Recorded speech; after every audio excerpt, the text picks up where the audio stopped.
আসেন আলাপ করি ভারত কিভাবে শত্রু দেশে কাজ করে। আপনারা জানেন যে কৌটিল্যর দর্শন মতে ভারত তার পররাষ্ট্রনীতি তৈরি করে এবং সেই অনুযায়ী কাজ করে, তার কৌশল ঠিক করে। বাংলাদেশের মতো একটা দেশ যেখানে তার দাসী হাসিনাকে সরায় প্রফেসর ইউনূস আসিছে ক্ষমতায়, সেই সরকারকে সে কিভাবে বিপদে ফেলবে তার নিদান সে কৌটিল্য থেকে খুঁজবে। তার নিদান করলে কৌটিল্য দিয়াও গেছে। আসেন দেখি ভারত এটা প্রয়োগ করতেছে কিনা।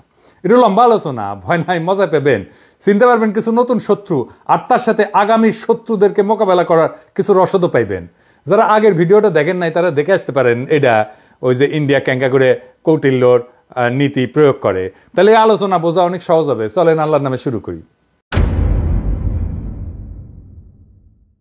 কৌটিল্য তার অর্থশাস্ত্রে গুপ্তচর বৃত্তির একটা আলাদা অধ্যায় রাখছে। এই গোয়েন্দাগিরি বা গুপ্তচর বৃত্তিকে বলছেন গুড়ো পুরুষ। গুড়ো পুরুষ সংস্কৃত বাংলা আর কি। তবে আমরা বোঝার সুবিধার্থে গোয়েন্দা বা টিকটিকি বা রয়্যাল এজেন্ট বা ভারতের দালাল হিসাবে বলবো, একই জিনিস আর কি।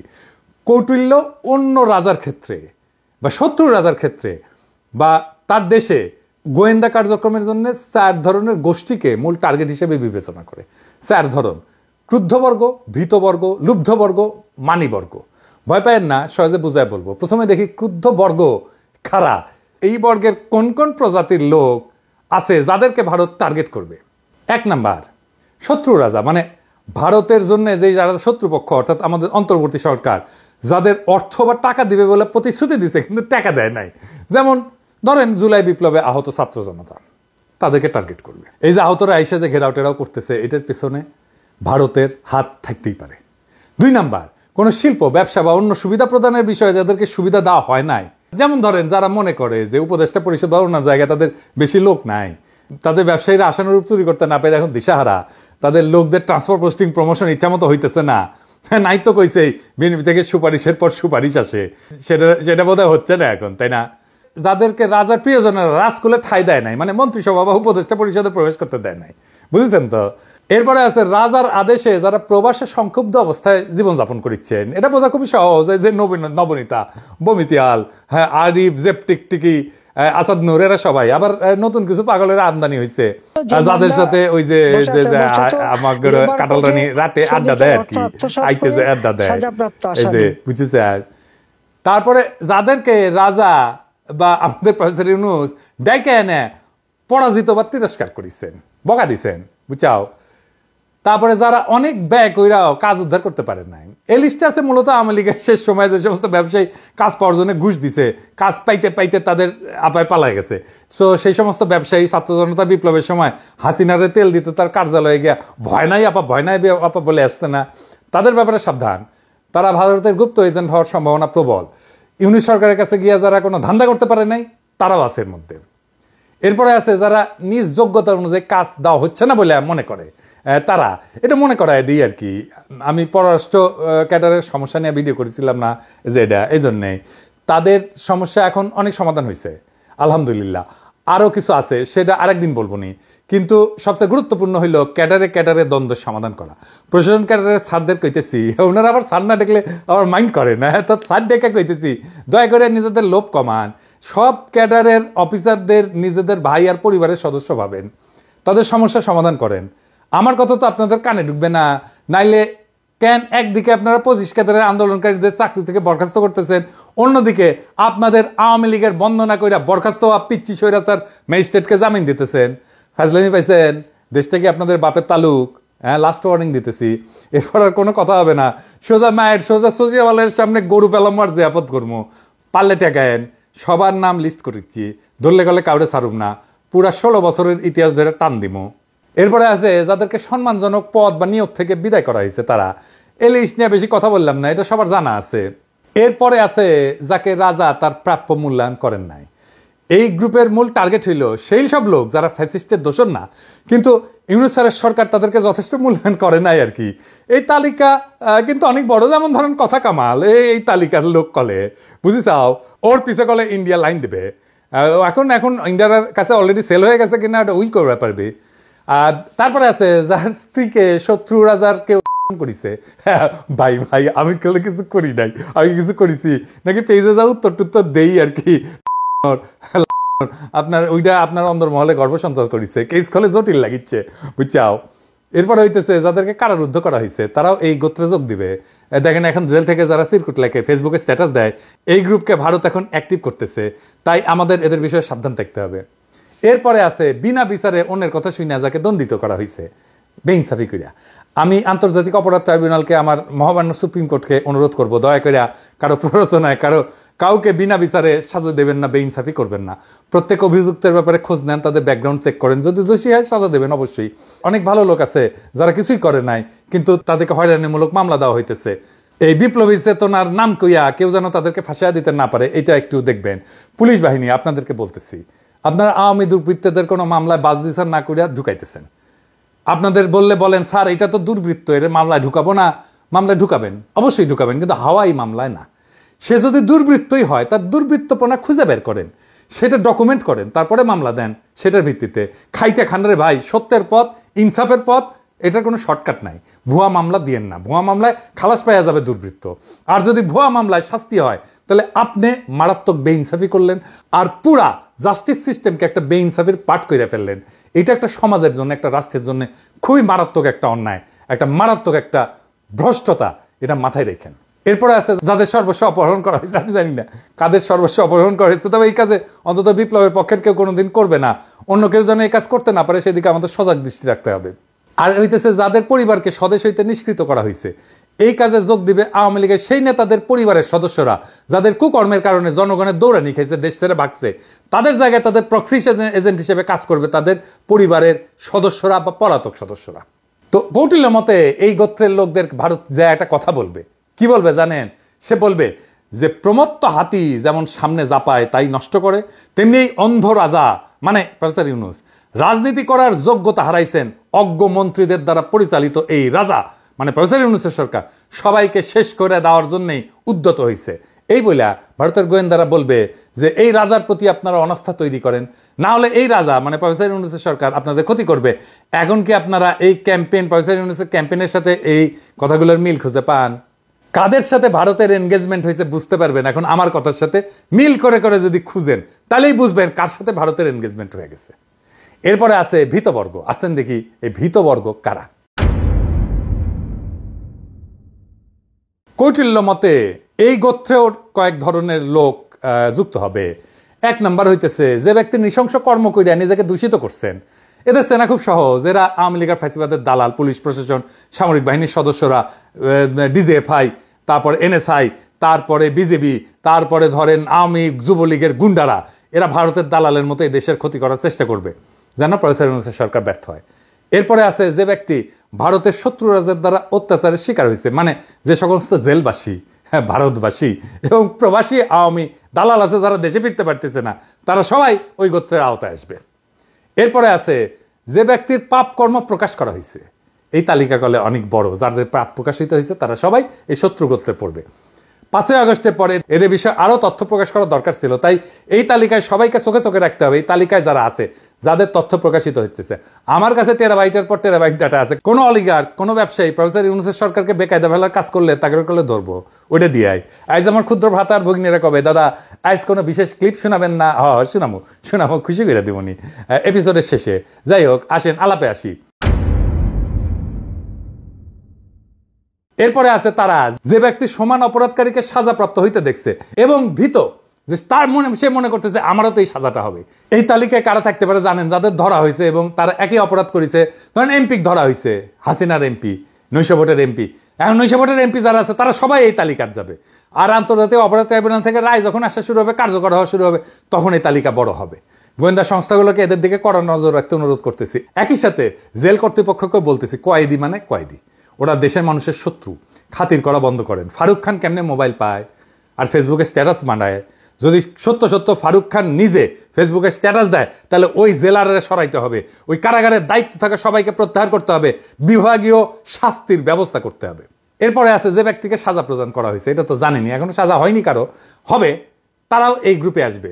এরপরে আছে যে ব্যক্তি সকল সরকারি দপ্তরে প্রভাব বিস্তারের সক্ষমতা রাখে, যাদের টেকা আছে, অ্যাক্সেস আছে সরকারের নানা দপ্তরে। ভাইবা বলেন তো ওয়াকার সাহেব এই সেক্টরে পড়ে কিনা? হ্যাঁ, বুঝেছে। এরপরে আছে যে ব্যক্তি সহসা অনেক অর্থ সঞ্চয় করছে, এমন লোক হইল ভারতের আদানি, সে রয়ের ইশারায় কাজ করে। আর আপনারা জানেন বাংলাদেশে এমন অনেক ব্যবসায়ী আছে, যেমন ধরেন সামিট, বেক্সিমকো, এসালোম, এনার্জি প্যাক, এই সমস্ত কোম্পানি আওয়ামী লীগের সময় ফুলে ফেপে উঠছিল। তাদের দিকে খেয়াল রাখতে হবে, তাদের বিদেশে যাওয়ার উপর নজর রাখতে হবে। আর সাথে আছে ওই যে দোয়া পলক আছে না, আর বোতল জয়ের সামসা, কিছু আইটি কোম্পানি, এদেরকে জয় বাংলা করে দিতে হবে। আগে যে সমস্ত কর্মকর্তা A2I কাজ করেছে, তা সরকারি হোক আর বেসরকারি হোক, সবাইকে বের করে দিতে হবে। এরা সবাই ভারতের তথ্য পাচারের সাথে জড়িত, এরা সবাই ভারতের সুপ্ত গোয়েন্দা। এদের নিয়ে আর যাই হোক নতুন বাংলাদেশ হবে না। এবার আসেন গোপন গুরুত্বপূর্ণ কল রেকর্ড শুনাই দরবেশ বাবা, শুনেন। হ্যালো হ্যালো, আসসালামু আলাইকুম স্যার।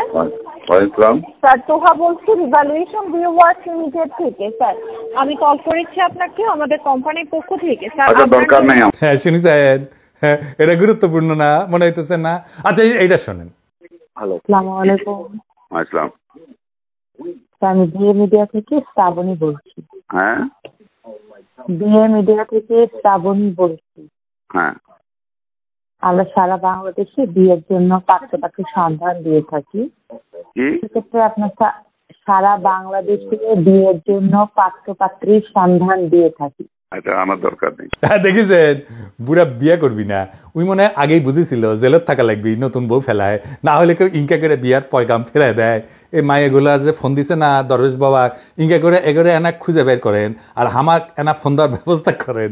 হ্যাঁ এগুলো আমার চোখে পড়ে না। আর যাই হোক, এরপরে আলাদা আসি, শুনেন। এরপরে আছে তারা যারা অন্যের জমি নিজের দখলে রাখছে। এই তালিকায় কি আর বলবো, কে নাই? প্রশাসন ক্যাডার নিজেদের আবাসন করেছে, জুডিশিয়াল সার্ভিস করেছে, জমি দখল করেছে, আর দালালিকে প্রাতিষ্ঠানিক রূপ দিছে, পুলিশ করেছে, সেনাবাহিনী করেছে, আর ওই যে জলছিরি করেছেন না আবাসন, কিভাবে করেছেন তাহলে আমরা জানি।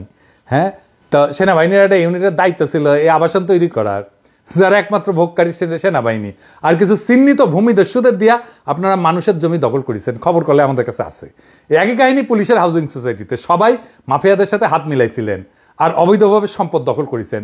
এখন বুঝতে পারছেন তো কেন তো ওদের এত অসহযোগিতা এই সরকারের প্রতি, কেন ওরা চায় যে ফ্যাসিবাদ আবার ফিরে আসুক।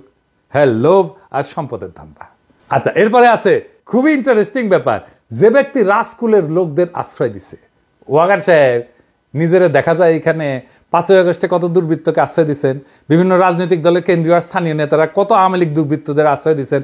আমি আর নাই কইলাম, জামাত বিএনপি দুই দলের যেই নেতাদের নামে আওয়ামী দুর্বৃত্তদের আশ্রয় দেওয়ার অভিযোগ আছে, পাচার করে দেওয়ার অভিযোগ আছে, দেশ থেকে বাইরে করে দেওয়ার অভিযোগ আছে, তারাই আগাম নির্বাচনের জন্য চাপ দিতেছে বক্তৃতা বিবৃতিতে। মিলায় দেখেন নামগুলা, আমি আর কারো নাম কইলাম না, শত্রু বাড়াইতে চাই না। মিলায় দেখেন যারাই কইতেছে আগাম নির্বাচনের কথা, দ্রুত নির্বাচনের কথা, তারাই এদেরকে আশ্রয় দিচ্ছে।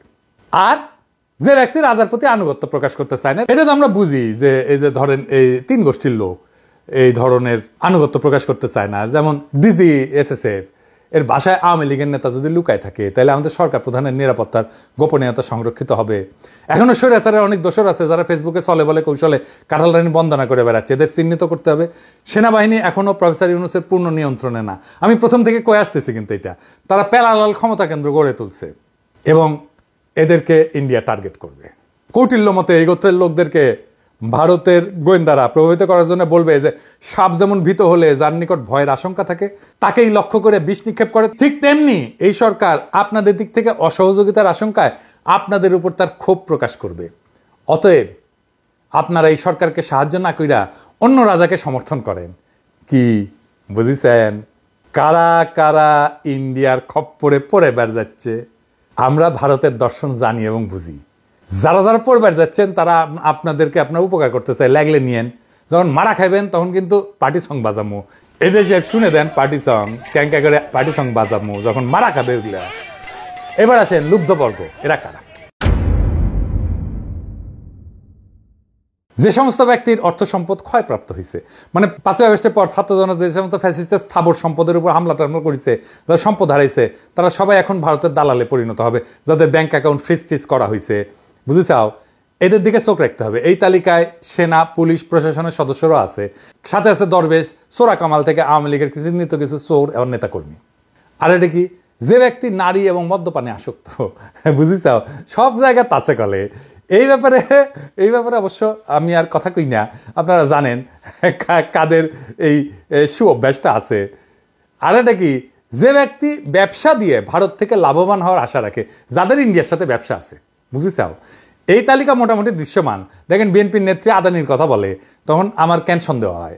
বিএনপিতে এমন ব্যবসায়ীর সংখ্যা তো অনেক, যারা টাকা কামানোর জন্য সবকিছু দেশে সবকিছু বিক্রি করবেই, সাথে নিজের প্যান্টটা ভারত যদি খুলে নিতে চায় খুলে দিয়ে আসবে। কৌটিল্য মতে এদেরকে প্রভাবিত করার জন্য ভারতের গোয়েন্দা বলবে যে চন্ডাল যেমন ব্রাহ্মণদের সাহায্য করে না, তেমনি এই রাজা মানে প্রফেসর ইউনূসের সরকার প্রজ্ঞাহীন ব্যক্তির দ্বারা সরকার চালাবেন, যোগ্য এবং আত্মগুণ সম্পন্ন ব্যক্তিদেরকে দিয়ে চালাবেন না। অমুক রাজা মানে যে ক্ষমতাতে আসিচ্ছে পরে, ওই ধরেন বিএনপি উপযুক্ত মানুষকে উপযুক্ত জায়গায় বসাবে, আপনারা তার সেবায় নিয়োজিত হন। বুঝেছাও? এইবার বুঝেন কিভাবে ভারতের দর্শন আর বিএনপির ন্যারেটিভ মিলা যায়। আমার কথা বিশ্বাস না হলে পরে মিলাই দেখেন, সব আওয়ামী ফ্যাসিস্ট পুনর্বাসিত হবে বিএনপির হাত ধরিয়া। আমি আজ বলে রাখলাম, তখন মিলাই দেখেন। জানি না তখন কি হবে, আবার একটা জুলাই সংগঠিত করতে হবে কিনা আমাদের, করলে করব, দেশের স্বার্থে নো কম্প্রোমাইজ। এবার আসেন দেখি মানিবর্গ কারা। কৌটিল্যের মতে এই বর্গেও কিছু ধরনের লোক থাকবে। এক নম্বর হইতেছে যে ব্যক্তি নিজেকে অত্যন্ত বিদ্বান মনে করে, হ্যাঁ, যেমন বুড়া খাটাস উপদেষ্টারা, এরা কাজ পারবে না, করবেও না, এরা খালি বিএনপি আসার জন্য রাস্তা তৈরি করবে যেন প্রফেসর ইউনূসের সরকার ব্যর্থ হয়। তারপরে আছে বিএনপির নতুন বুদ্ধিজীবীরা, সবার থেকে বেশি বুঝে। হোয়াটসঅ্যাপের একটা বুদ্ধিজীবী গ্রুপ আছে কলে ওদের, বুঝছাও, উঠি হোয়াটসঅ্যাপে খালি মেসেজ মারে আর মেসেজ মারে আর প্রচুর বুদ্ধি পয়দা করে, বুঝছাও। আর যারা আছে, যারা অন্য সবাইকে গাড়ল বলে, আপনি দেখবেন কি কেউ আছে যে অন্য সবাইকে গাড়ল বলে, সে নিজে বিদ্বান বুদ্ধিতে ভরপুর, টইটুম্বুর করে, নিজে কলে পাস দিছে একটা 3rd ক্লাস বিশ্ববিদ্যালয় থেকে বিয়ে, আর ভাবছে প্রফেসরের।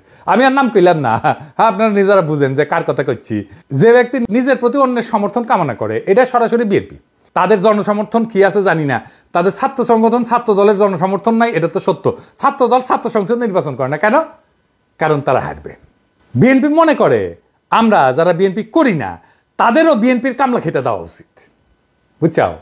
আর এরপরে কি আছে, যে ব্যক্তি নিজ শত্রুর প্রতি অন্যের পূজা সহ্য করতে পারে না, পূজা মানে শ্রদ্ধা, সমর্থন ইত্যাদি। বিএনপি তাদের মূল শত্রু এখন অন্তর্বর্তীকালীন সরকার। প্রফেসর ইউনূসকে কত তাড়াতাড়ি তাড়াইতে পারবে সেই চিন্তাই এখন তাদের মাথায়। তো প্রফেসর ইউনূসের পক্ষে যারা কথা বলবে তাদের পিছনে বিএনপির পালিত বট গালিগালাজ করতে নেমে পড়বে। এরপরে আছে সেই ব্যক্তিরা যারা অধীনস্থদের দ্বারা প্রভাবিত হয়ে এখন অন্যায় কাজ করছে। এমন অনেক সরকারি কর্মকর্তা আছে যাদের চুরির মাস্টার প্ল্যানার তাদের অধীনস্থ কর্মচারীরা। এর অধীনস্থ কর্মচারীদের তো এখন তেমন একটা সুবিধা দেন নাই, তাই না? তারা নিজেদেরকে বঞ্চিত ভাবে, বুঝছাও। এই যে বঞ্চিত লিগ কই থেকে আসিচ্ছে, বুঝছাও, এটা ইন্ডিয়ান মাস্টার প্ল্যান। হ্যাঁ, এই যে বঞ্চিতদের যে কইছে যে এই যে তুমি তো কিছু পাও নাই, বুঝছাও, তুমি এত কিছু করলা। এরপরে কি আছে, যে সমস্ত ব্যক্তির কিছু কিঞ্চিত সাহস টাহস আছে, কাজ করতে আগ্রহী, ধরনের লোকদের ভারত গত 6 মাস ধরে চিহ্নিত করছে। এখন এদের উপর ভর করিয়া আওয়ামী লীগ তাদের আন্দোলনের কর্মসূচি ঘোষণা করতেছে, লিফলেট বিলাইতেছে, বোম্বাস্টিক বিবৃতি দিতেছে, এদের প্রত্যেকে ইন্ডিয়া ফুসলাইতেছে। এটা যেটি পাবেন জয় বাংলা করে আগে ডলা দিবেন, তারপরে পুলিশ দেখবেন, আগে পুলিশ দেখেন না, হ্যাঁ, মাইরা টেরে ফেলেন না, এর থেকে তথ্য বের করা লাগবে, তারপর হবে খেলা। দেখি ওই মায়ের দুধ খাইছে কিনা, বুঝছাও। আয় বঙ্গবন্ধুর ভাস্কর্যে হাত দে, সাধারণ মানুষ হিসাবে একটু লড়াই করি, দেখি কতটুকু মায়ের বুকের দুধ খাইছো তোমরা। এরপরে আছে যে ব্যক্তি ভোগ্যবস্তুর প্রাপ্তিতে অসন্তুষ্ট। হ্যাঁ, তো এতদিন তো Awami League, Sunny Leone, Nora Fatehi এদেরকে নাচাইছে, মিডিয়া দালাল তাপসকে ব্যবহার করিয়া, ওদের একটা টেস্টটা ছিল, টেকাও ছিল। আপনারা রিকিজ নাচ দেখেছেন, হ্যাঁ, বুঝছেন, ক্ষমতা গেলে কি টেস্ট উন্নত হবে ভাইজান? হ্যাঁ, মিলেমিশে কি দেশব্যাপী খেমটা উৎসব করবে নেঙ্কা করিয়া? তো কৌটিল্য কইছে যে এই গোত্রের লোকদেরকে ভারতের গোয়েন্দা বলবে চন্ডালের আনন্দ চন্ডালি যেমন বুঝে, তেমনি এই নিজ সরকার নিজেদের জন্য উপভোগের ব্যবস্থা করে, নিজেদের রাজনীতি সাজাইতেছে। এরা আপনাদের মতো আর্যদের মানে উচ্চ বংশীয়দের জন্য কিছুই করবে না। হ্যাঁ, অমুক রাজা মানে যে আসবি ক্ষমতা মানে বিএনপি আপনাদের জন্য সঠিক উপভোগের ব্যবস্থা করবি, নোরা ফাতেহিকে এসে এনে দিবি, আপনারা তার দিকে চলে যান, ব্যাস আর পাইকে বিএনপি লেগে গেল অন্তর্বর্তী সরকারের পিছে, আর মাঝখানে সামে বাড়ি দিয়ে দিল পিনাকিরে। তো ভারতের এই গুপ্তচর বৃত্তির সমাধান কি? আপনারা জানেন তো যে সমাধান দেওয়াটাও আমার একটা কাজ। আমি তো বাঙ্গুয়েলিদের সুশীলদের মতো না যে সমস্যা করবো কিন্তু সমাধান দিতে পারবো না। তো এটারও সমাধান দেবো, মাত্র 3টা সমাধান, বেশি না। প্রথমত, জুলাই বিপ্লবের সকল শহীদের পরিবারকে 1,30,00,000 করে টাকা দিবেন এবং তাদের পরিবারের একজন সদস্যকে সরকারি চাকরি দিবেন। কেন 1,30,00,000 টাকা? আসেন এটা বুঝে দেখি, আমি এটা হিসাব করেছি আর কি। আমাদের পার ক্যাপিটা ইনকাম মানে মাথা পিছু ইনকাম হইতেছে ইউএস ডলারে $2,624। আর আমাদের গড় যে বয়সে যারা শহীদ হয়েছে তাদের গড় বয়স হইতেছে বিলো 25, মানে 25 বছরের নিচে। একজন মানুষ 65 বছর পর্যন্ত আয় রোজগার করতে পারে। তো তাইলে তারা তাদের ফ্যামিলির জন্যে 40 বছর তারা আয় উপার্জন করতো, তাই না? তাহলে 40 বছরে কত হয়? $1,04,960। এটা বাংলা টাকায় কনভার্ট করলে 1,27,00,000 টাকা হয়। তাই কোনোভাবেই 1,27,00,000 টাকার নিচে কোনো কম্পেনসেশন হবে না শহীদ পরিবারে। এইটা ন্যায্যভাবে ইনসাফের সাথে ঠিক করতে হবে। এতে করে ছাত্র জনতা, মানে যারা এই সরকারকে ক্ষমতা বসাইছে, তারা ভারতের কুমন্ত্রণায় বিভ্রান্ত হবে না। সমস্যাটা উনি স্যার বলছেন যে সরকারি আমলারা এই কাজ বাস্তবায়ন করতেছেন না, তারা নাকি সহযোগিতা করতেছেন না, যদিও উনি ডিপ্লোম্যাটিক ল্যাঙ্গুয়েজে বলছেন যে আমাদের সাথে ওনাদের কানেকশন হইতেছে না। শুনেন, প্রজেক্ট করতে আমার ভয় লাগে যে কথা বলে ওটা পারি না, তো শেষ পর্যন্ত গিয়ে পৌঁছে না।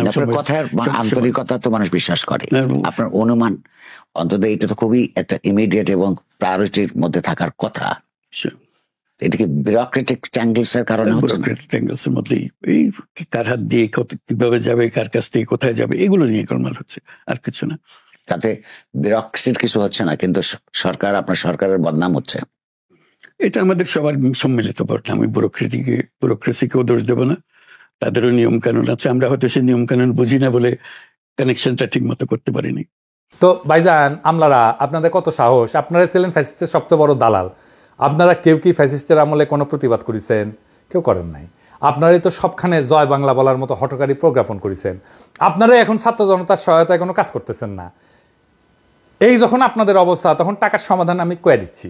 আমি প্রফেসর ইউনূস স্যারের দৃষ্টি আকর্ষণ করে বলতেছি, আপনি একটা মৌখিক নির্দেশনা দেবেন সকল পর্যায়ের সব সরকারি কর্মচারী কর্মকর্তা, আপনি সহ, আগামী 1 মার্চ 2025 তারিখে তাদের একদিনের বেতনের সমপরিমাণ অর্থ জুলাই ফাউন্ডেশনে জমা দেবে, যা জুলাই আগস্ট শহীদের পরিবার এবং আহতদের চিকিৎসা প্রদানে ব্যবহার করা হবে। একই সাথে আগামী বাংলা নববর্ষে যে উৎসব ভাতা পাওয়ার কথা ছিল তা বাতিল কইরা ওই অর্থের সমপরিমাণ অর্থ জুলাই বিপ্লবের শহীদ এবং আহতদের সেবায় খরচ করা হবে। নতুন বাংলাদেশের লড়াকু যোদ্ধারা হাসপাতালে জীবন যুদ্ধ করবে, কাতরাইবে ব্যথায়, আর আপনারা উৎসব করবেন? ঢুকায় দিমু উৎসব, একদম হান্দায় দিমু উৎসব। আমরা দেখব আপনারা কি করেন। যে বা যারা এর বিরুদ্ধে কথা বলবে তাদের নাম আমি আমার নেটওয়ার্ক দিয়ে বাইর করব, তারপর দেখব এত সাহস কোত্থেকে আসে। ছাত্রদের টাকা দেওয়ার সময় যত নিয়ম কানুন, নিজের বেলায় আটি সাটি আর শহীদের বেলায় সিমটি কাটি, তাই না? এখন আমরা দেখব যে কোন ক্যাডার সবার আগে ঘোষণা দেয়। যারা জুলাই বিপ্লবের পক্ষে থাকবে তাদের পক্ষে থাকবে ছাত্র জনতা। দ্বিতীয় সমাধান, সবাইকে ভারতের গুপ্তচর বৃত্তির বিষয়ে ট্রেনিং দেন, সংক্ষিপ্ত ট্রেনিং। আমার অফিসিয়ালি জানালে আমি সাহায্য করতে পারি। তারপর তাদের দিয়া আমরা ফাঁদ তৈরি করব। যারাই কাউকে গোয়েন্দা জালে ফাঁসানোর চেষ্টা করবে তাদের তথ্য আমাদের জানাবেন, না হলে ওরে ওই জায়গায় বাইদা ফেলবেন। তারপর জনগণকে খবর দেবেন। চট্টগ্রামের মতো অনেক গুপ্ত চক্রান্ত ফাঁস করে দেওয়া হবে। ভাবছিলাম কাউকে কিছু বলা লাগবে না, এখন আর এই ছাড় দেওয়া যাবে না। আর ছাত্র ভাইরা, আপনারা এই ভারতের দর্শন আপনাদের সহযোদ্ধাদের জানাইবেন, তাদেরকে এক একটা রণাঙ্গনের সৈনিক হিসেবে গড়ে তুলবেন। আর তোমাদের ডাকে পুরা বাংলাদেশ এক হইছে, অন্য কারো ডাকে ঈদের পরের আন্দোলনে জনগণ এক হয় নাই। তোমরা মানুষের নেতা, তোমাদের শক্তি এই দেশের জনগণ, এটা মাথায় রেখো। 3 নাম্বার, বাংলাদেশের বাজারে ভারতের পণ্য বয়কট করবেন। না পারলে ভারতের পণ্যের আকাশ সমান শুল্ক আরোপ করেন। ভারতের যে যে কোম্পানি বাংলাদেশে কারখানা করেছে সেসব আমরা সিলগালা করে দেবো, অফিস সিলগালা করে দেবো। ভারতের ক্ষতি হবে তাদের বাৎসরিক 14 বিলিয়ন বাণিজ্যে, যেটা বাংলাদেশ থেকে তারা নিয়ে যায়। আর ভারত যদি পাল্টা শুল্ক বসায়, তাহলে ওই যে 2 বিলিয়ন আমরা রপ্তানি করি, ওইটা পড়বে। দরকার হলে করবো না। এই কাজ বাস্তবায়ন করা খুব সহজ না। এর জন্য আমাদের কমিটেড লোক দরকার, দেশপ্রেমিক জুলাই বিপ্লবের পক্ষের শক্তি দরকার, আমাদের যোগ্য লোক দরকার সবখানে। যোগ্যদের পদায়ন করেন, গোয়েন্দা সংস্থাগুলোকে ঢাইলা সাজান। ফ্যাসিবাদের দোসর আর গুমের সাথে জড়িত যে সমস্ত সেনা এবং পুলিশ সদস্যদের চাকরিতে রাখছেন এখনো, তাদের বের করেন। সোশ্যাল মিডিয়া মনিটর করেন। যারাই ভারতের পক্ষে, ফ্যাসিবাদের পক্ষে ইনা বিনা পোজ দেবে তাদের বসায় দেবেন। আর দয়া করে আপনাদের বুড়া উপদেষ্টাগুলোরে এই উপদেষ্টা পরিষদ থেকে বাদ দেন। আপনাদের যে সমস্ত মন্ত্রণালয় আন্ডার পারফর্মিং, তার সবগুলো উপদেষ্টাই কোন রাজনৈতিক দল সাজেস্ট করছিল এটা আমরা জানি। আর কইলাম না, আর কি, সত্যতা বাড়াইতে চাই না, তিক্ততা বাড়াইতে চাই না। ভারত ঢোকা মানেই বিপ্লবের অপমৃত্যু, এইটা আমরা হইতে দেব না। লাগলে আবার লড়াই হবে নব্য ফ্যাসিস্টের বিরুদ্ধে। আমার বাংলাদেশ আর কখনোই ভারতের উপনিবেশে পরিণত হবে না। ইনকিলাব জিন্দাবাদ।